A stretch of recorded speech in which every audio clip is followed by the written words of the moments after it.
Halo teman-teman semua, selamat datang kembali di episode terakhir dari seri kita tentang mengendalikan emosi. Setelah kita belajar banyak hal, mulai dari cara menghadapi emosi di media sosial, dengan teman, keluarga, sampai di sekolah.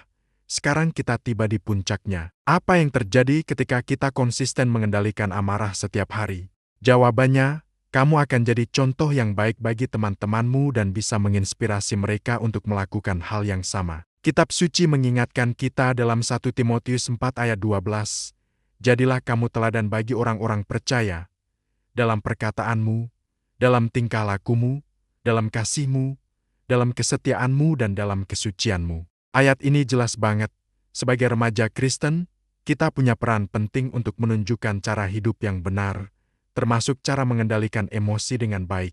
Ketika kamu bisa tetap tenang dan bijak dalam berbagai situasi, teman-temanmu pasti akan melihatnya. Percaya deh, sikapmu itu bisa jadi inspirasi buat mereka untuk melakukan hal yang sama. Ini adalah cara praktis untuk menyebarkan kasih Kristus di lingkungan pergaulanmu. Coba deh bayangkan, setelah kamu berhasil melewati berbagai tantangan emosi, hidupmu pasti terasa lebih damai dan bahagia, kan? Teman-temanmu juga akan mulai melihat kamu sebagai pribadi yang bisa diandalkan, seseorang yang tenang saat menghadapi masalah. Jangan kaget kalau nanti ada teman yang datang kepadamu untuk curhat atau minta nasihat saat mereka sedang marah atau kesal. Kamu bisa jadi sumber inspirasi dan membantu mereka belajar mengendalikan emosi juga. Ini seperti seorang kapten tim yang selalu tenang dan terkendali, bahkan saat timnya sedang tertekan. Anggota timnya pasti merasa lebih aman dan termotivasi untuk mengikuti jejaknya. Nah, kamu juga bisa jadi pemimpin seperti itu di antara teman-temanmu,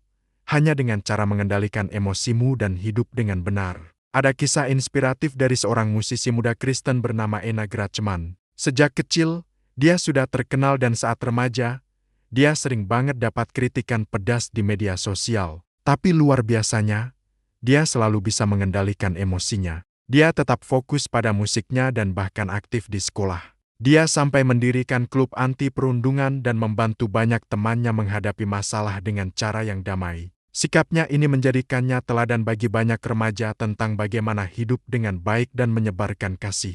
Jadi, apa yang bisa kita lakukan? Pertama, jadilah contoh yang baik dalam caramu mengendalikan emosi setiap hari. Kedua, kalau ada teman yang sedang marah, jangan dihakimi. Bantu mereka, berikan dukungan dan nasihat yang membangun. Ketiga, jangan ragu untuk berbagi pengalamanmu, bagaimana kamu belajar mengendalikan amarah. Ceritamu bisa menginspirasi mereka. Dan yang terpenting, tetaplah rendah hati. Kemampuan mengendalikan diri bukan untuk disombongkan, tapi untuk membantu orang lain. Mari kita tutup dengan doa. Ya Tuhan, terima kasih atas kesempatan untuk menjadi teladan bagi orang lain.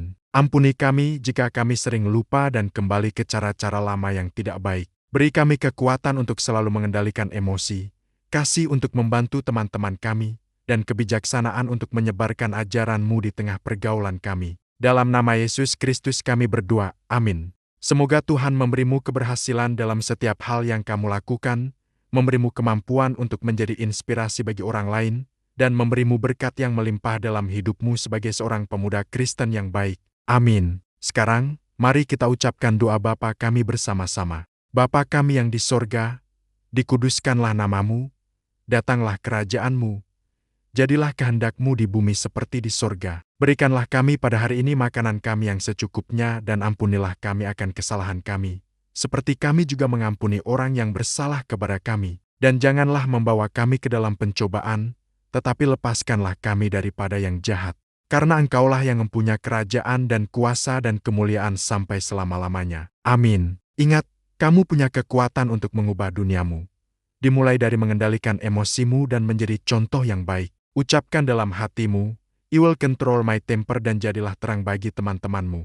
Mengendalikan amarah memang tidak mudah, tapi dengan bantuan Tuhan dan usaha terus-menerus, kamu pasti bisa. Kamu punya peran penting untuk menjadi contoh dan menyebarkan kasih Kristus di dunia ini. Terima kasih telah menonton semua episode. Jangan lupa like, share, dan subscribe untuk mendapatkan renungan harian lainnya. Bagikan semua episode ini kepada keluarga, teman, dan semua remaja agar kita bisa bersama-sama menjadi orang yang lebih baik dan menyebarkan kasih di dunia. Sampai jumpa.